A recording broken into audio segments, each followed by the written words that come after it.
നമസ്കാരം, പ്രൈം ന്യൂസിലേക്ക് സ്വാഗതം. പ്രധാന വാർത്തകൾ. ഇന്ന് ലോകമാധ്യമ സ്വാതന്ത്ര്യ ദിനം. ജനപക്ഷ വാർത്തകൾക്ക് പകരം വൻ മാധ്യമങ്ങൾ നൽകുന്നത് കോർപ്പറേറ്റ് ഭരണകൂട താൽപര്യങ്ങളെന്ന് OK ജോണി. പൈപ്പുകൾ പൊട്ടിയാൽ അറ്റകുറ്റപ്പണിക്ക് വാട്ടർ അതോറിറ്റിയിൽ ജീവനക്കാരില്ല. അറ്റകുറ്റപ്പണി ചുമതല കരാറുകാർക്ക്. ജലവിതരണം 30 വർഷം വരെ പഴയ പൈപ്പുകളിൽ.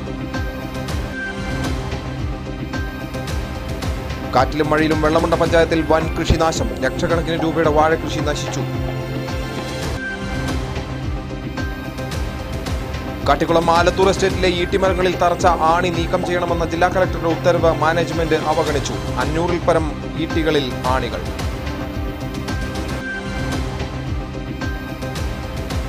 അടിസ്ഥാന സൗകര്യങ്ങളില്ലാതെ നെന്മേനി കുടുക്കി കിഴക്കോപ്പം പണിയ കോളനി. റോഡില്ല, വൈദ്യുതിയില്ല, കുടിവെള്ളം പോലുമില്ല. കുരുമുളകിനും റബ്ബറിനും വില തകർച്ച. ഉൽപാദനക്കുറവിന് പിന്നാലെ വില തകർച്ച കർഷകന് തിരിച്ചടിയായി.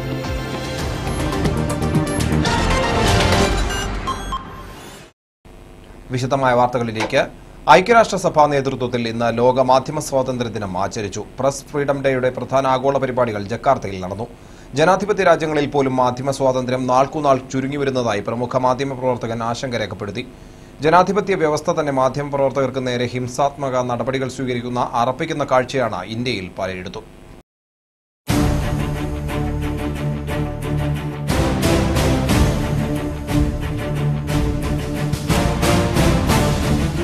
ഭരണഘടനയുടെ 19(1)A അനുസരിച്ച് പൗരന്മാർക്ക് അനുവദിക്കുന്ന ആവിഷ്കാര സ്വാതന്ത്ര്യം തന്നെയാണ് ഇന്ത്യയിൽ മാധ്യമ സ്വാതന്ത്ര്യം.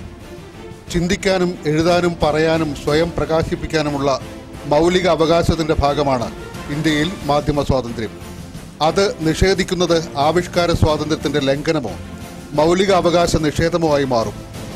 എന്നിട്ടും പോയ 1/4 നൂറ്റാണ്ടിനിടെ സ്വതന്ത്ര ഭാരതത്തിൽ 27 മാധ്യമപ്രവർത്തകർ കൊല ചെയ്യപ്പെട്ടു. സിറിയയിലും അഫ്ഗാനിസ്ഥാനിലുമൊക്കെ സംഭവിക്കുന്നത് പോലെ. കമ്മിറ്റി ഫോർ പ്രൊട്ടക്ഷൻ ഓഫ് ജേർണലിസത്തിന്റെ കണക്കാണ് ഇത്. മുഖം നന്നല്ലാത്തവർ കണ്ണാടി പൊട്ടിക്കുന്നത് പോലെയാണ് കേരളത്തിലും മാധ്യമങ്ങൾക്കെതിരെ ഭരണകൂടം നിലപാട് സ്വീകരിക്കുന്നത്. കർണാടകത്തിലും കേരളത്തിലും ഈ അടുത്ത നാളുകളിൽ 2 ചാനൽ മേധാവികളെ അടക്കം പോലീസ് അറസ്റ്റ് ചെയ്ത് ജാമ്യം നിഷേധിച്ച് ജയിലിലടച്ചു. ഫോണിന്റെ മറ്റേ അറ്റത്തിരിക്കുന്ന ഒരു വനിതയോട് കേട്ടാലറയ്ക്കുന്ന അസഭ്യങ്ങൾ ഒരു മന്ത്രി തന്നെ പറയുന്ന റെക്കോർഡ് ചെയ്തു മന്ത്രിയെ ഹണി ട്രാപ്പിൽ പെടുത്തി എന്നാരോപിച്ചായിരുന്നു നടപടി. കേസിൽ പ്രവർത്തകരെ കൊടുംകുറ്റു മന്ത്രിയെ അണിയിച്ച് കോടതിയിൽ ഹാജരാക്കിയതും മജിസ്ട്രേറ്റിന്റെ നിർദ്ദേശപ്രകാരം പോലീസ് കയ്യാമം അഴിച്ചുമാറ്റിയതും വലിയ വാർത്തയായിരുന്നു. ഹണികളെ ഇങ്ങനെ ഫോണിൽ സംസാരിച്ചും ഫേസ്ബുക്ക് ഇൻബോക്സിൽ കയറിയും പാതിര വരെ അശ്ലീലം ശൃംഗരിക്കുന്ന പകൽമാന്യന്മാരെ തുറന്നു കാണിച്ചു എന്ന ആ ചാനൽ പ്രവർത്തകരുടെ നടപടിയെ സഹമാധ്യമ പ്രവർത്തകരും പിന്തുണച്ചില്ല.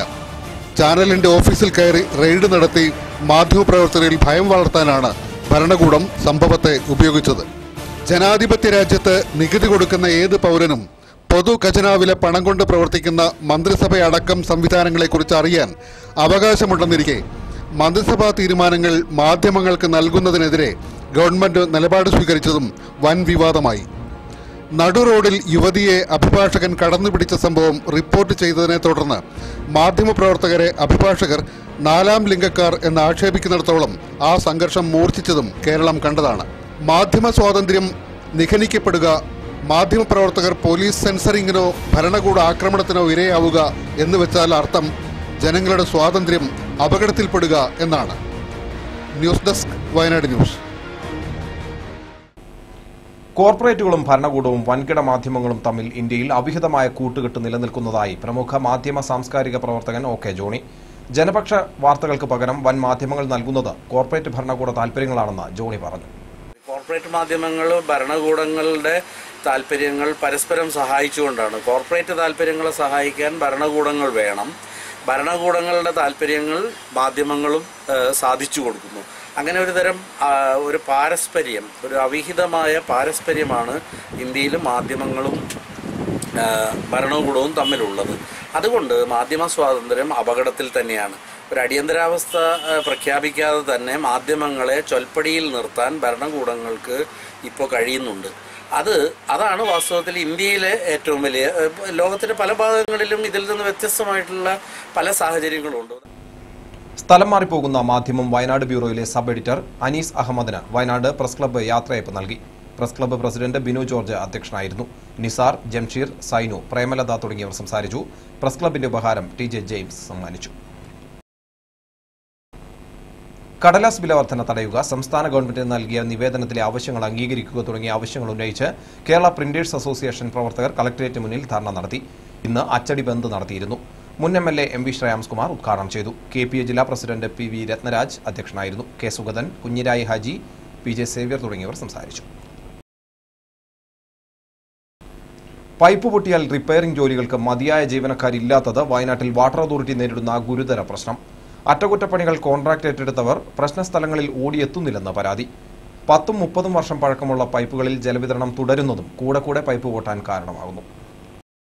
പുൽപ്പള്ളി, ബത്തേരി, മാനന്തവാടി, ചുണ്ടേൽ, കൽപ്പറ്റ, അമ്പലവയൽ തുടങ്ങി വിവിധ സ്ഥലങ്ങളിൽ നിന്ന് പൈപ്പുകൾ പൊട്ടി കുടിവെള്ളം പാഴാകുന്നത് സംബന്ധിച്ച് റിപ്പോർട്ടുകൾ ആവർത്തിക്കുന്ന സാഹചര്യത്തിൽ നടത്തിയ അന്വേഷണത്തിലാണ് വാട്ടർ അതോറിറ്റി അധികൃതരിൽ നിന്ന് ഈ വിവരങ്ങൾ കിട്ടിയത്. പഴയ AC പൈപ്പുകൾ മാറ്റിയിടുന്ന പ്രവൃത്തിക്ക് ജില്ലയിലെ എല്ലാ ഭാഗങ്ങളിലേക്കും ഫണ്ട് അനുവദിച്ചിട്ടില്ലെന്നത് സംസ്ഥാന ഗവൺമെന്റിന്റെ പാകപ്പിഴയാണ്. പൈപ്പ് മാറ്റാൻ ഫണ്ട് ലഭിച്ച മാനന്തവാടി, ചുണ്ടേൽ എന്നിവിടങ്ങളിൽ പ്രവൃത്തികൾ പുരോഗമിക്കുകയാണ്. പൈപ്പ് ലൈനിൽ വെള്ളം ഒഴുകുമ്പോഴുണ്ടാകുന്ന ഉന്നത മർദ്ദമാണ് ഗുണനിലവാരം കുറഞ്ഞ AC പൈപ്പുകൾ പൊട്ടാൻ കാരണം. പൈപ്പ് മാറ്റി സ്ഥാപിച്ച പ്രദേശങ്ങളിൽ ഇത്തരം പ്രശ്നങ്ങൾ ഇല്ലെന്ന് അധികൃതർ പറയുന്നു. പ്ലംബർമാരുടെയും മറ്റ് ടെക്നീഷ്യന്മാരുടെയും ഗണ്യമായ കുറവ് നേരിടുന്നതും വലിയ പ്രശ്നമാണ്. ചുണ്ടേൽ, കൽപ്പറ്റ, ബത്തേരി, മുത്തങ്ങ, നിരപ്പത്ത് തുടങ്ങിയ പ്രദേശങ്ങളിലും കുടിവെള്ളക്ഷാമം രൂക്ഷമായ മുള്ളൻകൊല്ലി, പുൽപ്പള്ളി പഞ്ചായത്തുകളിലും പൈപ്പ് മാറ്റിയിടലിന് തടസ്സമാകുന്നത് PWD NH അധികൃതരുടെ അനുമതിക്ക് വരുന്ന കാലതാമസമാണ്. ചുണ്ടേലിൽ PWDയുടെയും കൽപ്പറ്റയിൽ നാഷണൽ ഹൈവേ അതോറിറ്റിയുടെയും അനുമതിക്ക് കാത്തിരിക്കാൻ തുടങ്ങിയിട്ട് വർഷങ്ങൾ പിന്നിട്ടതായി വാട്ടർ അതോറിറ്റി അധികൃതർ അറിയിച്ചു. കുടിവെള്ള കണക്ഷൻ പെരുകുകയും ഹെവി ലോഡിൽ വെള്ളം തുറന്നുവിടാൻ നിർബന്ധിതമാവുകയും ഇത് ഗുണനിലവാരം കുറഞ്ഞ AC പൈപ്പുകളിലാവുകയും ചെയ്യുമ്പോൾ പൈപ്പ് പൊട്ടൽ തീരാശാപമായി തുടരുകയാണെന്നാണ് വാട്ടർ അതോറിറ്റി അധികൃതർ പറയുന്നത്. News desk, Wayanad news. Ambalavayal, Nellarachal, Pallavayal 4 cent കോളനിയിലേക്കുള്ള കുടിവെള്ള പൈപ്പ് പൊട്ടി ജലം പാഴാകാൻ തുടങ്ങിയിട്ട് മാസങ്ങളായി. കുടിവെള്ളത്തിന് മനുഷ്യർ നെട്ടോട്ടമോടുന്ന ഈ ദിവസങ്ങളിൽ വാട്ടർ അതോറിറ്റിയെ പലതവണ അറിയിച്ചിട്ടും പൈപ്പ് നന്നാക്കാൻ ആളെത്തിയിട്ടില്ല. കുടിവെള്ളക്ഷാമം രൂക്ഷമായിരിക്കുമ്പോഴാണ് ജനങ്ങൾ തിങ്ങിപ്പാർക്കുന്ന പ്രദേശങ്ങളിൽ പൈപ്പ് പൊട്ടി കുടിവെള്ളം പാഴാകുന്നത്. അമ്പലവയൽ പഞ്ചായത്തിന്റെ വിവിധ ഭാഗങ്ങളിൽ കുടിവെള്ള പൈപ്പ് പൊട്ടിയാൽ മാസങ്ങൾക്ക് ശേഷം മാത്രമാണ് വാട്ടർ അതോറിറ്റി ജീവനക്കാർ പൈപ്പ് നന്നാക്കാൻ എത്താറുള്ളൂ എന്ന് ആക്ഷേപമുണ്ട്. നെല്ലാറച്ചാൽ പള്ളംവയൽ കോളനിയിലെ പൈപ്പ് പൊട്ടി ആയിരക്കണക്കിന് ലിറ്റർ വെള്ളമാണ് ദിവസവും പാഴാകുന്നത്. ജില്ലാ കളക്ടറെ അറിയിച്ചിട്ടും പരിഹാരമുണ്ടായില്ലെന്നും പറയുന്നു. എത്രയും വേഗം പൈപ്പ് നന്നാക്കണമെന്നാണ് നാട്ടുകാരുടെ ആവശ്യം. നിരവധി തവണ അധികൃതരോട് പരാതിപ്പെട്ടിട്ടും വാട്ടർ അതോറിറ്റി ഒരു നിസ്സഹകരണ നിലപാടാണ് സ്വീകരിക്കുന്നത്. രൂക്ഷമായ കുടിവെള്ള ക്ഷാമം ഈ പല ഭാഗത്തേക്കും ഇവിടുന്ന് 4 സെന്റ് കോളനിയിലേക്കുള്ള ജനങ്ങൾ മൊത്തം ഉപയോഗിക്കുന്ന വെള്ളമാണ് ഈ പൊട്ടിപ്പോകുന്നത്. ഒരു മാസത്തിലേറെയായി ഇതുവരോട് വിളിച്ച് കളക്ടറേറ്റിലേക്കും മറ്റ് വാട്ടർ അതോറിറ്റീൻ്റെ ഓഫീസിലേക്കും വിളിച്ചിട്ട് ഇന്ന് വരാം നാളെ വരാമെന്നും പറഞ്ഞിട്ട് ഒരു ജനങ്ങളെ വഞ്ചിക്കുന്ന ഒരു നിലപാടാണ് സ്വീകരിക്കുന്നത്. വാട്ടർ അതോറിറ്റിയുമായി ബന്ധപ്പെട്ട് ഇത്തരം ആവലാതികൾ പരിഹരിക്കാൻ ജനങ്ങളോട് പ്രതിബദ്ധതയുള്ള ഉദ്യോഗസ്ഥരോ ജീവനക്കാരോ ഇല്ലെന്ന പരാതിയാണ് ജില്ലയുടെ വിവിധ ഭാഗങ്ങളിൽ നിന്ന് ഉയരുന്നത്. ബിനേഷ് മാത്യു, വയനാട് ന്യൂസ്, അമ്പലവയൽ. വരൾച്ച ബാധിച്ച് വെള്ളമില്ലാതെ തിരുനെല്ലി പ്രദേശങ്ങൾ കരിഞ്ഞുണങ്ങുമ്പോൾ നമ്മുടെ പുഴയിലെ വെള്ളം ഉപയോഗിച്ച് തൊട്ടടുത്ത് കർണാടകയിലെ ബൈരക്കൊപ്പ, അക്കരെ ബാവലി, ഒസള്ളി എന്നീ പ്രദേശങ്ങൾ ചുട്ടുപൊള്ളുന്ന അവസ്ഥയിലും ഗ്രാമീണർ പച്ചപ്പ് നിലനിർത്തി കൃഷിയാൽ നാടിനെ സമ്പന്നമാക്കുന്നു. ചില കർഷകർ നെൽകൃഷി വിളവെടുത്തു കഴിഞ്ഞു, ചിലത് വിളവെടുക്കാൻ പാകമായിരിക്കുകയാണ്. അതിർത്തിക്കപ്പുറമുള്ള കൃഷിരീതി കേരളത്തിൽ നിന്നും വ്യത്യസ്തമാണ്. കൃഷിക്ക് വേണ്ടി വൈദ്യുതി സൗജന്യമായി കർണാടക നൽകുന്നു. 25 ഏക്കർ കൃഷിയിടത്തിന് സൗജന്യമായി മോട്ടോർ പമ്പ് സെറ്റ് നൽകുന്നു. പക്ഷേ ഇവിടെ എത്ര കിട്ടിയാലും നമ്മുടെ സർക്കാരിന് തികയാത്ത അവസ്ഥയാണ്. കർഷകരുടെ ഉന്നമനത്തിന് ഒരു നടപടിയും കൃഷി വകുപ്പ് ചെയ്യുന്നില്ല. അയൽ ജില്ലയിൽ ഗ്രാമങ്ങളുടെ വളർച്ച, രാജ്യ പുരോഗതിക്കായി കാർഷിക വിള വർദ്ധിപ്പിക്കാൻ എല്ലാ സഹായങ്ങളും ജില്ലാ ഭരണകൂടം ചെയ്യുന്നു. പക്ഷേ ഇവിടെ ആവശ്യത്തിന് പുഴയും തോടും ജലസമൃദ്ധിയും ഉണ്ടായിട്ടും വെള്ളം സംരക്ഷിച്ച് കൃഷിക്ക് വേണ്ട ഒരു നടപടിയും അധികൃതർ നടത്തുന്നില്ല എന്നാണ് ആക്ഷേപം. വേണ്ടത്ര ജലസേചന സൗകര്യമില്ലാത്തതിനാൽ ബാവലി, ചാണമംഗലം പുഴത്തീരത്ത് ഹെക്ടർ കണക്കിന് വയലാണ് തരിശായിരിക്കുന്നത്. രാജ്യപുരോഗതിക്ക് വേണ്ട അടിസ്ഥാന ഘടകം ഗ്രാമങ്ങളിലെ കാർഷിക വളർച്ചയാണെന്ന് തിരിച്ചറിയാൻ ഭരണാധികാരികൾക്ക് എത്ര കാലം വേണ്ടിവരുമെന്ന് നമുക്ക് കാത്തിരിക്കാം. ഒരു കാലത്ത് വയനാടിന്റെ നെല്ലറയായിരുന്ന തിരുനെല്ലി നെൽകൃഷി അന്യമാവുകയാണ്. ബെന്നി വർഗീസ്, വയനാട് ന്യൂസ്, കാട്ടിക്കുളം. കഴിഞ്ഞ ദിവസമുണ്ടായ കനത്ത കാറ്റിലും മഴയിലും വെള്ളമുണ്ട പഞ്ചായത്തിൽ വ്യാപക കൃഷിനാശം. കഴിഞ്ഞ ദിവസമുണ്ടായ വേനൽ മഴയിലും കാറ്റിലുമാണ് വെള്ളമുണ്ട പഞ്ചായത്തിലെ പീച്ചങ്കോട്, കെല്ലൂർ, കാപ്പുംകുന്ന്, കൊമ്മയാട് ഭാഗങ്ങളിൽ കനത്ത കൃഷിനാശമുണ്ടായത്. പ്രദേശത്തെ 25ഓളം കർഷകരുടെ ഏക്കർ കണക്കിന് നേന്ത്രവാഴകളാണ് കാറ്റിൽ നിലംപൊത്തിയത്. ഇവരിൽ പലരും ബാങ്കുകളിൽ നിന്ന് സ്വകാര്യ വ്യക്തികളിൽ നിന്നും വായ്പ എടുത്താണ് കൃഷിയിറക്കിയത്. കാപ്പുംകുന്നിൽ മാത്രം 8500 വാഴകൾ നിലംപൊത്തി. അവസാനവട്ട വളപ്രയോഗം നടത്തി ഏതാനും മാസങ്ങൾ കൊണ്ട് വിളവെടുപ്പ് നടത്താവുന്ന വാഴകളാണ് കനത്ത കാറ്റിൽ വീണത്. 10,000-കണക്കിന് രൂപ ചെലവഴിച്ച് നിർമ്മിച്ച കാറ്റിനെ പ്രതിരോധിക്കാനുള്ള സംവിധാനങ്ങൾ ഉണ്ടായിട്ടും ശക്തമായ കാറ്റിൽ വാഴകൾ മുഴുവനായും വീഴുകയായിരുന്നു. ഒരു വാഴയ്ക്ക് 200 രൂപ ചെലവഴിച്ച ശേഷമാണ് കൃഷിനാശമുണ്ടായതെന്നതിനാൽ കർഷകർക്ക് കനത്ത സാമ്പത്തിക നഷ്ടമാണ് സംഭവിച്ചത്. ഇതിൻ്റെ പണികളെല്ലാം തന്നെ പൂർത്തീകരിച്ച് അവസാന നിമിഷമാണ് ഈ ശക്തമായ കാറ്റിൽ ഈ നഷ്ടം സംഭവിച്ചിട്ടുള്ളത്. ഗവൺമെൻറ് ശക്തമായി ഇതിൽ ഇടപെട്ടുകൊണ്ട് കർഷകർക്ക് അതിൻ്റെ നഷ്ടപരിഹാരം നൽകണമെന്നാണ് നമുക്ക് പറയാനുള്ളത്. ജില്ല അതുപോലെ ബ്ലോക്ക് കൃഷി ഉദ്യോഗസ്ഥരെല്ലാം തന്നെ സംഭവസ്ഥലം സന്ദർശിക്കുകയുണ്ടായി. നേന്ത്രവാഴയ്ക്ക് പുറമെ പ്രദേശത്ത് കപ്പ, റബ്ബർ, കവുങ്ങ് തുടങ്ങിയവയും വീണിട്ടുണ്ട്. കൊമ്മയാട് പടിക്കോത്ത് മമ്മൂട്ടിയുടെ 2500 വാഴകളും ജിജി ഒറവച്ചാലിൻ്റെ 1000 വാഴകളും നശിച്ചവയിൽ ഉൾപ്പെടും. മാനന്തവാടി ബ്ലോക്ക് കൃഷി assistant director Babu Alexander, Vellamunda കൃഷി ഓഫീസർ മമ്മൂട്ടി, അസിസ്റ്റന്റ് ജയകൃഷ്ണൻ തുടങ്ങിയവർ കൃഷിയിടങ്ങൾ സന്ദർശിച്ച് നാശനഷ്ടങ്ങൾ വിലയിരുത്തി. ബിജു കിഴക്കേടം, വയനാട് ന്യൂസ്, മാനന്തവാടി. അടിസ്ഥാന സൗകര്യങ്ങളുടെ അപര്യാപ്തതയിൽ വീർപ്പുമുട്ടി ആദിവാസി കോളനി. നെന്മേനി പഞ്ചായത്തിലെ കുടുക്കി കിഴക്കേപ്പാട്ടം പണിയ കോളനി നിവാസികളാണ് ദുരിത ജീവിതം നയിക്കുന്നത്. വൈദ്യുതിയോ വെള്ളമോ ഇല്ലാത്ത ഈ കോളനിയിലേക്ക് എത്താൻ ഗതാഗത യോഗ്യമായ റോഡുമില്ല. പഞ്ചായത്തിലെ 10ാം വാർഡിൽപ്പെട്ട കുടുക്കി കിഴക്കേപ്പാട്ടം പണിയ കോളനി നിവാസികളാണ് അടിസ്ഥാന സൗകര്യങ്ങളുടെ അപര്യാപ്തതയിൽ ദുരിതജീവിതം നയിക്കുന്നത്. കുടിവെള്ളമോ വൈദ്യുതിയോ ഈ കോളനിയിൽ ഇല്ല. ഇവിടേക്ക് എത്തിച്ചേരാൻ സഞ്ചാരയോഗ്യമായ റോഡുമില്ല. പല കുടുംബങ്ങൾക്കും ഇതുവരെ വീടും അനുവദിച്ചു നൽകിയിട്ടില്ല. 12 കുടുംബങ്ങളാണ് ഈ കോളനിയിലുള്ളത്. ചില കുടുംബങ്ങൾ താൽക്കാലികമായി കെട്ടിയുണ്ടാക്കിയ കൂരകൾക്കുള്ളിലാണ് താമസം. കോളനിയിലൂടെ വൈദ്യുതി ലൈൻ കടന്നുപോയിട്ടും കോളനിയിലെ കുടുംബങ്ങൾക്ക് ഇതുവരെ വൈദ്യുതി ലഭ്യമാക്കിയിട്ടില്ല. പല കുടുംബങ്ങളും സ്വന്തം ചെലവിൽ വൈദ്യുതീകരണം പൂർത്തീകരിച്ചിട്ടുമുണ്ട്. റോഡില്ലാത്തതിനാൽ വാഹനങ്ങളും ഇവിടേക്ക് എത്തില്ല. ഇത് കാരണം രോഗികളെ 1 കിലോമീറ്റർ ദൂരം ചുമന്നാണ് വാഹനമെത്തുന്ന സ്ഥലത്ത് എത്തിക്കുന്നത്. മഴക്കാലങ്ങളിൽ റോഡില്ലാത്തതിന്റെ പേരിൽ വിദ്യാർത്ഥികളുടെ പഠനവും മുടങ്ങുന്നത് പതിവാണ്. തെരഞ്ഞെടുപ്പ് കാലങ്ങളിൽ വോട്ടിനു വേണ്ടി മാത്രമാണ് ഇവിടേക്ക് ആളുകൾ എത്താറുള്ളൂവെന്നാണ് കോളനിക്കാർ പറയുന്നത്. കഴിഞ്ഞ 2 വർഷമായി വീടിൻ്റെ പണിക്ക് അപേക്ഷ കൊടുത്തിട്ട് ഇനി ഒന്നും റെഡിയായിട്ടില്ല. പിന്നെ റോഡൊക്കെ ഒരു സൗകര്യമില്ല. കുട്ടികളെ സ്കൂൾ കൊണ്ടുപോകാൻ വെള്ളത്തിൻ്റെ ഒരു സൗകര്യമൊന്നുമില്ല. അതുകൊണ്ട് പോക്ക് വരവ് ഭയങ്കര കഷ്ടമാണ്. പിന്നെ ഒരു ചല സൗകര്യമല്ല, റോഡില്ല. റോഡിന് മേലെ കയറി പോകണം. ആരെങ്കിലും പിന്നെ ചൂക്കോട് വരികയാണെങ്കിൽ ഇവിടുന്ന് കെട്ടിയേറ്റി രാത്രിയാണെങ്കിൽ രാത്രി, പകലാണെങ്കിൽ പകല് മേലെ ഏറ്റണം. വയനാട് ന്യൂസ്, ബത്തേരി. കാട്ടിക്കുളം ആലത്തൂർ എസ്റ്റേറ്റിലെ മരങ്ങളിൽ തറച്ച ആണി നീക്കം ചെയ്യണമെന്ന ജില്ലാ കലക്ടറുടെ നിർദ്ദേശം മാനേജ്മെന്റ് അവഗണിച്ചു. കേരള അന്യനിൽപ്പും കണ്ടുകെട്ടലും നിയമം 1964 സെക്ഷൻ 5 പ്രകാരം കാട്ടിക്കുളം തൃശ്ശേരി കട്ടില്ലലേരി വില്ലേജിലെ ആലത്തൂർ എസ്റ്റേറ്റ് ഏറ്റെടുക്കുന്നതിന് ജില്ലാ കലക്ടർ 21/12/17 എസ്റ്റേറ്റ് മാനേജ്മെന്റിന് നോട്ടീസ് നൽകിയിരുന്നു. അതുപ്രകാരം നടപടികൾ പുരോഗമിക്കുന്നതിനിടയിലാണ് എസ്റ്റേറ്റിലെ 500-ൽ പരം ഈട്ടിമരങ്ങൾ അനധികൃതമായി ആണിയടിച്ച് നമ്പർ പ്ലേറ്റ് ഇട്ടത്. മരങ്ങൾക്ക് ആണിയടിച്ച സംഭവം ശ്രദ്ധയിൽപ്പെട്ടതിനെ തുടർന്നാണ് മരങ്ങളിൽ തറച്ച ആണി പറിച്ചുമാറ്റാൻ ജില്ലാ കളക്ടർ മാനേജ്മെന്റിന് നോട്ടീസ് നൽകിയത്. 11/4/2017 നോട്ടീസ് നൽകിയിട്ടും ഇതുവരെ മരത്തിൽ തറച്ച ആണികൾ എടുത്തു മാറ്റാൻ മാനേജ്മെന്റ് തയ്യാറായിട്ടില്ല. ഇതേപോലെ 2010-ൽ 50ഓളം ഈട്ടിമരങ്ങൾ ആണിയടിച്ച് ഉണക്കിയാണ് എസ്റ്റേറ്റിൽ നിന്ന് മുറിച്ചു കടത്തിയത്. വിവാദമായ ആലത്തൂർ എസ്റ്റേറ്റിൽ നിന്ന് ഒരു മരത്തിന്റെ ശിഖരം പോലും മുറിക്കാൻ പാടില്ലെന്ന് ഉത്തരവുണ്ടായിട്ടും ചില രാഷ്ട്രീയ പ്രമാണി ഉദ്യോഗസ്ഥ കൂട്ടുകെട്ടിലൂടെ ലക്ഷങ്ങളുടെ മരങ്ങൾ മുറിച്ചു കടത്തി. അന്യാധീനപ്പെട്ട സർക്കാർ ഭൂമികൾ വീണ്ടെടുക്കണമെന്ന മനുഷ്യാവകാശ കമ്മീഷന്റെ നിർദ്ദേശവും ഉണ്ടായിരുന്നു. കമ്മീഷന്റെ നിർദ്ദേശപ്രകാരം IG S ശ്രീജിത്ത് നടത്തിയ അന്വേഷണത്തിൽ 5000-ലധികം ഏക്കർ ഭൂമിയാണ് ഏറ്റെടുക്കാനുള്ളത്. ഇത്തരം ഭൂമികൾ പിടിച്ചെടുക്കാൻ കമ്മീഷൻ 2 ഉത്തരവുകൾ പുറപ്പെടുവിച്ചിട്ടുണ്ട്. എസ്റ്റേറ്റിലെ 250-ൽ പരം ഏക്കർ ഭൂമി സർക്കാർ ഭൂമിയാണെന്ന് തെളിഞ്ഞിട്ടും എസ്റ്റേറ്റിനെ ചുറ്റിപ്പറ്റി മാത്രം ജീവിക്കുന്ന ചില രാഷ്ട്രീയ വമ്പന്മാരും ഉദ്യോഗസ്ഥ ലോബിയുമാണ് എസ്റ്റേറ്റ് ഏറ്റെടുക്കൽ വൈകിപ്പിക്കുന്നതെന്ന് ആരോപണമുണ്ട്. 500-ൽ പരം ഈട്ടിമരങ്ങൾക്കാണ് മാസങ്ങൾക്ക് മുൻപ് ആണി തറച്ചു കയറ്റിയത്. ബെന്നി വർഗീസ്, വയനാട് ന്യൂസ്, കാട്ടിക്കുളം. മാനന്തവാടി 4-ാം മൈൽ റോഡിൽ പായോട് പ്രവർത്തിച്ചിരുന്ന കള്ളുഷാപ്പ് കണ്ടകർണൻ റോഡിലെ ജനവാസ കേന്ദ്രത്തിൽ പ്രവർത്തിപ്പിക്കുന്നതിനെതിരെ പ്രദേശവാസികളുടെ സമരം 4 ദിവസം പിന്നിട്ടു. പ്രതിഷേധത്തെ തുടർന്ന് കള്ള് അളക്കുന്നത് ഇന്നും തടസ്സപ്പെട്ടു. ഞായറാഴ്ച രാവിലെ കള്ളുഷാപ്പ് തുറന്നപ്പോഴാണ് പ്രതിഷേധവുമായി നാട്ടുകാർ എത്തിയത്. ഇതുമായി ബന്ധപ്പെട്ട് കള്ള് അളക്കുന്നവരും നാട്ടുകാരും തമ്മിൽ സംഘർഷമുണ്ടായിരുന്നു. യാതൊരു മാനദണ്ഡവും പാലിക്കാതെയാണ് കള്ളുഷാപ്പ് തുടങ്ങുന്നതെന്നും കള്ളുഷാപ്പ് അടച്ചുപൂട്ടുന്നതുവരെ സമരം തുടരുമെന്നും പ്രദേശവാസികൾ പറഞ്ഞു. വയലുണ്ടായിരുന്ന സ്ഥലം മണ്ണിട്ട് നികത്തിയാണ് കള്ളുഷാപ്പ് തുടങ്ങുന്നതിനായി താൽക്കാലിക ഷെഡ് നിർമ്മിച്ചത്. പ്രദേശത്തെ പുഴയ്ക്ക് സമീപത്താണ് കള്ളുഷാപ്പ് തുടങ്ങാൻ ശ്രമിക്കുന്നത്. ഇത് ഭാവിയിൽ വലിയ ദുരന്തങ്ങളും സ്കൂൾ കോളേജ് കുട്ടികൾ ഉൾപ്പെടെയുള്ളവർ വഴിതെറ്റുന്നതിനും കാരണമാകുമെന്ന് പ്രദേശവാസികൾ പറഞ്ഞു. ഈ മൈതാനത്ത് ഈ മണ്ണിട്ട സ്ഥലത്തിരുന്ന് ജലപാനമില്ലാതെ ഞങ്ങൾ ഇവിടെ ഇരിക്കുകയാണ്. കുടുംബത്തിൽ പട്ടിണിയാണ്. ഇന്നലെ ഞങ്ങൾ കപ്പയില്ല ഇവിടെ വേവിച്ച് അടുപ്പും പൂട്ടി ഞങ്ങൾ ഭക്ഷണം കഴിച്ചു. എന്നിട്ട് ഇവർക്ക് ഞങ്ങളുടെ കുടുംബത്തിൽപ്പെട്ടവർ തന്നെയാണ്. ഇവർക്ക് യാതൊരു ദൈവവുമില്ല. Wayanad news, Mananthavady. Kerala Janamaithri police traffic വിഭാഗത്തിന്റെ ഭാഗ്യചിഹ്നം പപ്പു സീബ്രയുടെ ട്രാഫിക് ബോധവൽക്കരണ കേരള യാത്ര വയനാട് ജില്ലയിലെ പര്യടനം സമാപിച്ചു. മാനന്തവാടി ബസ് സ്റ്റാൻഡിൽ ട്രാഫിക് SI TV തോമസ് ഉദ്ഘാടനം ചെയ്തു.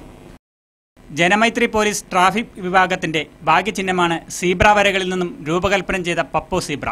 പപ്പു സീബ്ര ട്രാഫിക് നിയമങ്ങൾ പാലിക്കേണ്ടതിന്റെ ആവശ്യകതയും അമിത വേഗത, മദ്യപിച്ചുള്ള ഡ്രൈവിംഗ്, ഓവർടേക്കിംഗ് തുടങ്ങിയ അപകടത്തിന് കാരണമാകുന്ന കാരണങ്ങളെക്കുറിച്ച് വിദ്യാർത്ഥികൾക്കും കാൽനടയാത്രക്കാർക്കും പൊതുജനങ്ങൾക്കും സ്കിറ്റിലൂടെ ബോധവൽക്കരണം നടത്തും. റോഡിൽ സർക്കസ് കാണിക്കുന്ന ഒരു കോമാളിയെ പപ്പു സീബ്ര ട്രാഫിക് നിയമങ്ങൾ പഠിപ്പിച്ച് നേർവഴിക്കാക്കുന്നതാണ് പ്രമേയം. സ്കിറ്റിന്റെ അവതരണത്തിനിടയിൽ പപ്പു സീബ്ര കാഴ്ചക്കാരോട് ട്രാഫിക് നിയമങ്ങളെക്കുറിച്ച് ചോദ്യങ്ങൾ ചോദിക്കുന്നതും ഉത്തരം പറയുന്നവർക്ക് തത്സമയം സമ്മാനം നൽകുകയും ചെയ്യും.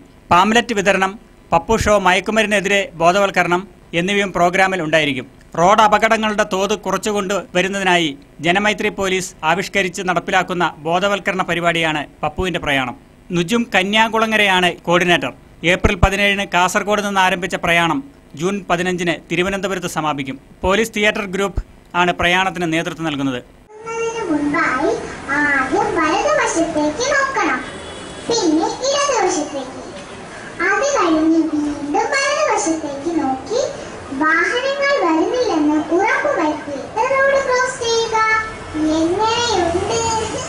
ബിജു കിഴക്കേടം, വയനാട് ന്യൂസ്, മാനന്തവാടി. അമ്പലവയൽ പഞ്ചായത്തിൽ അമ്പലവയൽ മുതൽ ഒന്നയാർ വരെ 5 കിലോമീറ്റർ ദൂരം റോഡ് യാത്ര പരമ ദുരിതമാവുകയാണ്. നൂറുകണക്കിന് വാഹനങ്ങൾ കടന്നുപോകുന്ന റോഡിന്റെ അറ്റകുറ്റപ്പണികൾ നടത്തിയിട്ട് വർഷങ്ങളായി.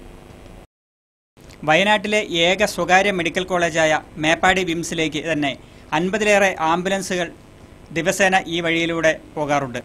2 തവണ ഫണ്ട് അനുവദിച്ചിട്ടുണ്ടെന്ന് പറയുന്നതല്ലാതെ കഴിഞ്ഞ 10 വർഷമായി പ്രവൃത്തികളൊന്നും നടന്നിട്ടില്ല. റോഡിന്റെ ശോച്യാവസ്ഥയിൽ പ്രതിഷേധിച്ച് പല യുവജന സംഘടനകളും സമരങ്ങൾ നടത്തിയിട്ടുണ്ട്. മാസങ്ങൾക്ക് മുമ്പ് BJP പൂർണ്ണ റോഡ് ഉപരോധവും നടത്തിയിരുന്നു. വലിയ ഗർത്തങ്ങൾ രൂപപ്പെട്ട റോഡിൽ അപകടങ്ങൾ പതിവാണ്. അപകടത്തിൽപ്പെടുന്നവർ ഏറെയും ഇരുചക്ര വാഹന യാത്രക്കാരാണ്. റോഡ് യാത്രായോഗ്യമാക്കണമെന്നാവശ്യപ്പെട്ട് നാട്ടുകാർ നടത്തുന്ന മുറവിളികളും പ്രക്ഷോഭങ്ങളും നിവേദനങ്ങളും അറിഞ്ഞ ഭാവമില്ല ബന്ധപ്പെട്ട അധികാരികൾക്ക്. ബൈക്ക് യാത്രക്കാർക്ക് പോലും ശരിക്കും പോകാൻ പറ്റാത്ത അവസ്ഥയാണ്. ഈ അവസ്ഥ തുടങ്ങിയിട്ട് ഇപ്പോൾ ഏകദേശം എൻ്റെ ഓർമ്മയിൽ 5-8 കൊല്ലമായിരുന്നു കട്ടർ അത്രയും കൂടിയിട്ട്. ഇതുവരെ യാതൊരു മാറ്റമില്ല. എന്തായാലും ഭയങ്കര ദുരിതം തന്നെയാണ്. മഴഞ്ഞ കാലവർഷം തുടങ്ങി കഴിഞ്ഞാൽ കൂടുതൽ അബദ്ധം തന്നെയാണ്. മനുഷ്യരുടെ സഞ്ചാര സ്വാതന്ത്ര്യം തന്നെ ലംഘിക്കുന്ന ഉദാസീനതയാണ് ഈ റോഡിന്റെ കാര്യത്തിൽ ഉത്തരവാദികൾ കാണിക്കുന്നത്. വയനാട് ന്യൂസ്, അമ്പലവയൽ. ദേശീയപാതയിൽ രൂപപ്പെട്ട ഗർത്തം വാഹനയാത്രക്കാർക്ക് അപകട ഭീഷണിയാകുന്നു. ബത്തേരി മുത്തങ്ങ റോഡിൽ നായ്ക്കട്ടി നഗരം ചാലിലാണ് റോഡിന് നടുവിൽ ടാറിംഗ് ഇളകിമാറി ഗർത്തം രൂപപ്പെട്ടിരിക്കുന്നത്. പലതവണയായി ഗർത്തത്തിൽ വീണ് നിരവധി ആളുകൾക്ക് പരിക്കേറ്റു. ദേശീയപാതയിൽ നായ്ക്കട്ടി നിരപ്പത്തിനു സമീപം നാഗരം ചാലിലാണ് റോഡിന് നടുവിൽ ഗർത്തം രൂപപ്പെട്ടിരിക്കുന്നത്. ടാറിംഗ് ഇളകിമാറിയാണ് ഗർത്തം രൂപപ്പെട്ടത്. ഈ കുഴിയിൽപ്പെട്ട് വാഹനങ്ങൾ അപകടത്തിൽപ്പെടുന്നതും പതിവാണ്. ഇരുചക്ര വാഹനങ്ങളാണ് കൂടുതലും അപകടത്തിൽപ്പെടുന്നത്. കഴിഞ്ഞ ദിവസം കുഴിയിൽ വീണ് ഇരുചക്രവാഹന യാത്രികന് പരിക്കേൽക്കുകയും ഇയാളിപ്പോൾ കോഴിക്കോട് മെഡിക്കൽ കോളേജ് ആശുപത്രിയിൽ ചികിത്സയിലുമാണ്. ഈ ഭാഗത്ത് ഇരുവശങ്ങളിലും വളവോടുകൂടിയ ചെറിയ ഇറക്കമാണ്. അതിനാൽ തന്നെ വേഗത്തിലെത്തുന്ന വാഹനങ്ങളുടെ ഡ്രൈവർമാർക്ക് പെട്ടെന്ന് റോഡിലെ ഗർത്തം ശ്രദ്ധയിൽപ്പെടാത്തതാണ് അപകടത്തിന് കാരണമാകുന്നത്. ഈ സാഹചര്യത്തിൽ എത്രയും പെട്ടെന്ന് ഗർത്തം നികത്തണമെന്നാണ് ആവശ്യമുയരുന്നത്. സ്ഥിരമായിട്ട് ഇങ്ങനെ അപകടം നടക്കുന്ന സ്ഥലമായിരുന്നു. 3-4 ആൾക്കാരായി ഇപ്പോൾ ഞങ്ങൾ തന്നെ കാണുന്നു. ഇവിടെ പിന്നെ വീണിട്ട് ഹോസ്പിറ്റലിൽ കൊണ്ടുപോയി മറ്റു കാര്യങ്ങൾ. ഒരാളിപ്പം മിനിഞ്ഞാന്ന് രാത്രിയിൽ വീണിട്ട് അതുപോലെ കൈയൊഴിയും കാലിലും ഇതൊക്കെ ആയിട്ട് അയാൾ കോഴിക്കോട് ബേബി മെമ്മോറിയൽ ഹോസ്പിറ്റലിൽ അഡ്മിറ്റൊക്കെയാണ്. എത്രയും പെട്ടെന്നൊരു ഇത് പയച്ചടയ്ക്കാനോ മറ്റു കാര്യങ്ങളൊക്കെ. വയനാട് ന്യൂസ്, ബത്തേരി. വനാതിർത്തി പ്രദേശങ്ങളിൽ സ്ഥാപിച്ച തെരുവ് വിളക്കുകൾ കത്താതായിട്ട് മാസങ്ങൾ കഴിഞ്ഞിട്ടും നന്നാക്കാൻ നടപടിയില്ലെന്ന പരാതി. പുൽപ്പള്ളി, മുള്ളൻകൊല്ലി പഞ്ചായത്തുകളിലെ തീരദേശങ്ങളിൽ സ്ഥാപിച്ച വഴിവിളക്കുകളാണ് മാസങ്ങളായി കത്താതായത്. വഴിവിളക്കുകൾ കത്താതായത് വന്യമൃഗശല്യം വർദ്ധിക്കാൻ കാരണമായതായി നാട്ടുകാർ പറയുന്നു. 2 വർഷത്തോളം ഗ്യാരണ്ടിയോടുകൂടിയാണ് ലക്ഷങ്ങൾ മുടക്കി 2 പഞ്ചായത്തുകളിൽ വിളക്കുകൾ സ്ഥാപിച്ചത്. കർണാടക വന അതിർത്തി മേഖലകളിലെ കാട്ടാന ശല്യത്തിന് പരിഹാരം കാണുന്നതിന്റെ ഭാഗമായിട്ടായിരുന്നു അമരക്കുനി മുതൽ പെരിക്കല്ലൂർ വരെ പാതയോരത്ത് വഴിവിളക്കുകൾ സ്ഥാപിച്ചത്. മഴക്കാലം ആരംഭിച്ചതോടെ രാത്രിയിൽ ആനകൾ റോഡിലേക്ക് ഇറങ്ങുന്നത് മൂലം രാത്രി യാത്രക്കാരാണ് ഏറെ ദുരിതത്തിലായത്. പഞ്ചായത്ത് വൈദ്യുതി ബില്ലുകൾ കൃത്യമായി KSEBയിൽ അടയ്ക്കുന്നുണ്ടെങ്കിലും ജനങ്ങൾക്ക് യാതൊരു പ്രയോജനവുമില്ല. മുൻ പഞ്ചായത്ത് ഭരണസമിതിയുടെ സമയത്ത് കാട്ടാനകൾ ഇറങ്ങുന്ന പ്രദേശങ്ങളിലാണ് വിളക്കുകൾ സ്ഥാപിച്ചത്. എന്നാൽ കേടായ വിളക്കുകൾ നന്നാക്കുന്നതിനോ കരാറുകാരനെ കണ്ടെത്തി നിയമ നടപടികൾ സ്വീകരിക്കുന്നതിനോ തയ്യാറായിട്ടില്ല. പല ഗ്രാമസഭകളിലും കത്താത്ത വഴിവിളക്കിനെ സംബന്ധിച്ച് നാട്ടുകാർ പരാതി നൽകിയിട്ടും ഒരു നടപടിയും സ്വീകരിച്ചില്ല. ഇതിന് പരിഹാരം കാണാൻ അധികൃതർ തയ്യാറാകണമെന്നാണ് നാട്ടുകാരുടെ ആവശ്യം. വയനാട് ന്യൂസ്, പുൽപ്പള്ളി. മലയോര മേഖലയുടെ നട്ടലൊടിച്ച് കുരുമുളകിനും റബ്ബറിനും വില തകർച്ച. കൊടുംചൂടിൽ ഉൽപാദനം കുറവായിരുന്നു. വിലയും കുറഞ്ഞതോടെ കർഷകർ കടുത്ത പ്രതിസന്ധി നേരിടുകയാണ്. കൊടും ചൂടിൽ ഉൽപാദനം കുറഞ്ഞതിനു പുറമെയുള്ള വിലത്തകർച്ച കർഷകർക്ക് ഇരട്ട പ്രഹരമായി. നാമമാത്ര ഇടത്തരം കർഷകരാണ് വശം കെടുന്നത്. റബ്ബർ RRSന് 4-ന് 140 രൂപയാണ് റബ്ബർ ബോർഡ് പ്രഖ്യാപിച്ചത്.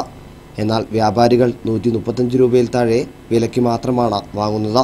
മാർച്ച് മാസത്തിലെ ശരാശരി വില 161 രൂപയായിരുന്നു. കുരുമുളകും വിലയിടിവ് നേരിടുന്നു. കഴിഞ്ഞ 2 ആഴ്ചയ്ക്കിടെ 38 രൂപയാണ് കുറഞ്ഞത്. വിപണിയിലേക്ക് കൃത്രിമ റബ്ബർ വരുന്നതും ആഗോളതലത്തിൽ ആവശ്യം കുറഞ്ഞതുമാണ് റബ്ബർ വിലത്തകർച്ചയ്ക്ക് കാരണം. ആഗോള വിപണിയിലും മാന്ദ്യം. അതേസമയം വിലയിടിയിൽ നിന്നും സംസ്ഥാനത്തെ കർഷകരെ രക്ഷിക്കാൻ പ്രഖ്യാപിച്ച വിലസ്ഥിരതാ പദ്ധതി ഇല്ലാതായ അവസ്ഥയിലാണ്. പദ്ധതി നിലവിലുണ്ടോ എന്ന് പോലും വ്യക്തമല്ല. പദ്ധതി ഉണ്ടായിരുന്നുവെങ്കിൽ കർഷകർക്ക് കിലോയ്ക്ക് 150 രൂപ ലഭിക്കുമായിരുന്നു. ആഭ്യന്തര ഉൽപാദനത്തിനൊപ്പം വിയറ്റ്നാം കുരുമുളക് എത്തിയതാണ് കുരുമുളകിന്റെ വിലത്തകർച്ചയ്ക്ക് കാരണമായത്. കൊടുംവേനലിനെ തുടർന്ന് മലയോര മേഖലകളിൽ കുരുമുളക് കൃഷിക്ക് വ്യാപക കൃഷിനാശമുണ്ടായി. ചൂടിൽ കുരുമുളക് ചെടികൾ കരിഞ്ഞുണങ്ങി. ഈ സാഹചര്യത്തിലാണ് വില കുറയാൻ തുടങ്ങിയത്. കുരുമുളക് വിദേശ വിപണിയിൽ നിന്നും ഇറക്കുമതി ചെയ്യാതിരിക്കാൻ ശക്തമായ നിയന്ത്രണങ്ങൾ സർക്കാർ കൊണ്ടുവരണമെന്ന ആവശ്യവും ശക്തമാണ്. അനബോറഗീസ്, വയനാട് ന്യൂസ്, കൽപ്പറ്റ.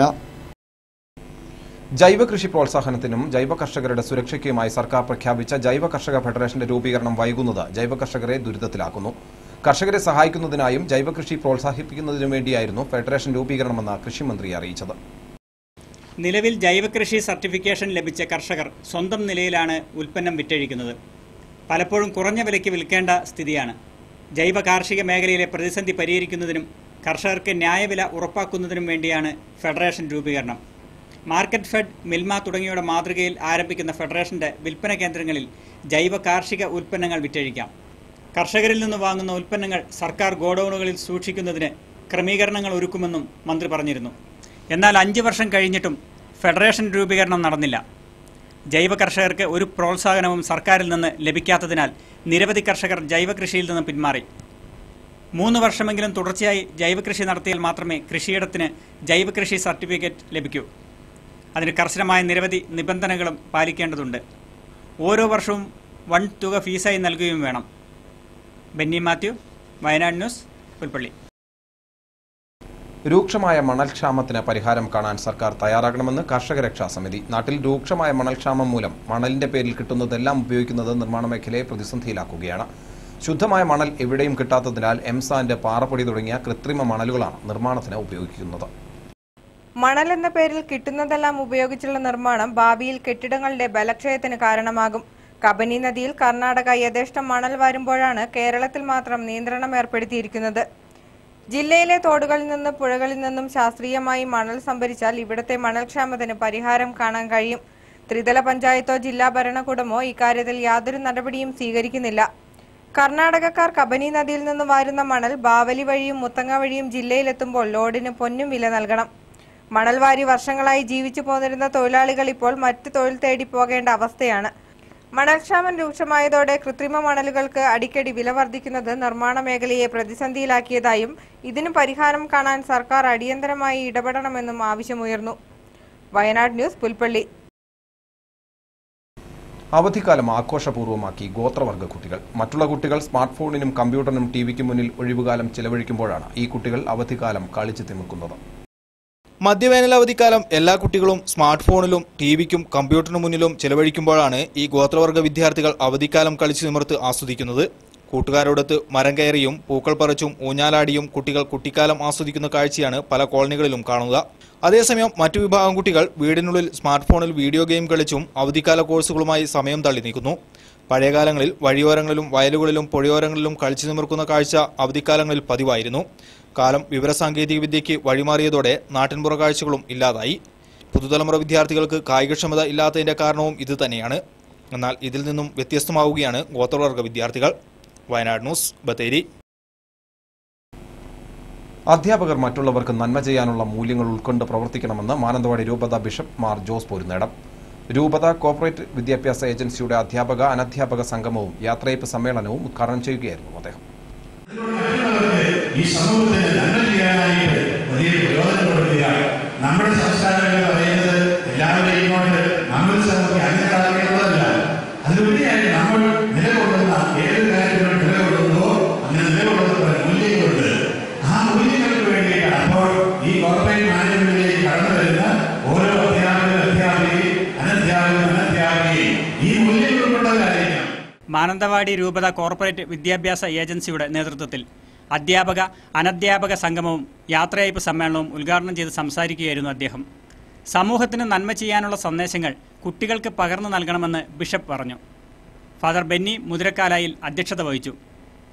എടവക ഗ്രാമപഞ്ചായത്ത് president Usha Vijayan, DO A Prabhakaran, AE OK Rameshan, John Thottam, Thomas Zacharias, doctor Augustine, M Jose, Sajika എന്നിവർ സംസാരിച്ചു. Wayanad news, Mananthavady. Panamaram higher secondary സ്കൂളിൽ MSDP കെട്ടിട സമുച്ചയത്തിന് ശിലയിട്ടു. MI ഷാനവാസ് MP ശിലാസ്ഥാപനം നിർവഹിച്ചു. Panamaram block panchayat president TS Dileep Kumar അധ്യക്ഷനായിരുന്നു. ഗ്രാമപഞ്ചായത്ത് പ്രസിഡന്റ് ലിസി തോമസ്, ജില്ലാ panchayat vice president PK Asmad, PTA president Ibrahim Padayan, ത്രിതല ഗ്രാമപഞ്ചായത്ത് ജനപ്രതിനിധികൾ, അധ്യാപകർ, PTA ഭാരവാഹികൾ തുടങ്ങിയവർ ചടങ്ങിൽ പങ്കെടുത്തു. Multi sector development projects Sachar committee report വന്നതിന് ശേഷം ഇന്ത്യയിലെ മൈനോറിറ്റി സമുദായങ്ങൾ വളരെയധികം സാമ്പത്തിക വിഷമം അനുഭവിക്കുന്നു. അതുകൊണ്ട് അവരുടെ പഠിക്കുന്ന സ്ഥാപനങ്ങളും ഹോസ്പിറ്റലുകളും എല്ലാം വിപുലീകരിക്കുന്നതിന് വേണ്ടി അന്ന് 3900 കോടി രൂപ ഗവൺമെന്റ് മാറ്റിവെച്ച് അതാണ് ഡിസ്ട്രിബ്യൂട്ട് ചെയ്ത് ഈ ഭാഗങ്ങളിലേക്ക് എത്തുന്നത്. TUCI ജില്ലാ കമ്മിറ്റി പനമരത്ത് പൊതുയോഗം സംഘടിപ്പിച്ചു. സംസ്ഥാന സെക്രട്ടറി സാംപി മാത്യു ഉദ്ഘാടനം ചെയ്തു. ജില്ലാ കമ്മിറ്റി അംഗം നസറുദ്ദീൻ അധ്യക്ഷനായിരുന്നു. സംസ്ഥാന കമ്മിറ്റി അംഗം KG മനോഹരൻ, KR അശോകൻ, പ്രേമാനന്ദൻ, KS ബാബു തുടങ്ങിയവർ നേതൃത്വം നൽകി. ഈ രാജ്യത്ത് തൊഴിലെടുക്കുന്നവന്റെ വിയർപ്പിൽ നിന്ന് ഉയർത്തേണ്ടതാണ്. അവന്റെ വിയർപ്പാണ് ഈ കാണുന്ന മുഴുവൻ നിർമ്മിതികളുമെന്നാണ് ലോകജനതയോട് വിളിച്ചു പറയുന്നത്.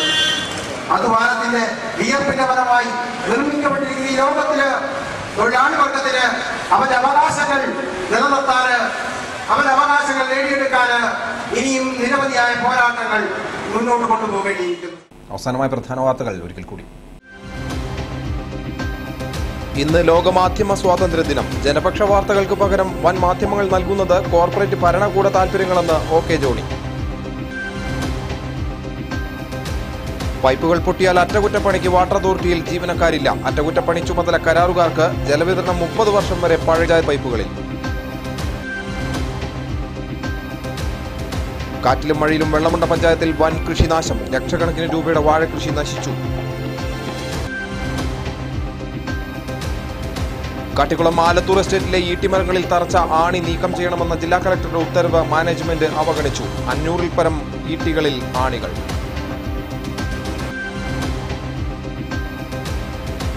അടിസ്ഥാന സൗകര്യങ്ങളില്ലാതെ നെന്മേനി കുടുക്കി കിഴക്കോപ്പം പണിയ കോളനി. റോഡില്ല, വൈദ്യുതിയില്ല, കുടിവെള്ളം പോലുമില്ല. കുരുമുളകിനും റബ്ബറിനും വില തകർച്ച. ഉൽപാദനക്കുറവിന് പിന്നാലെ വില തകർച്ച കർഷകന് തിരിച്ചടിയായി.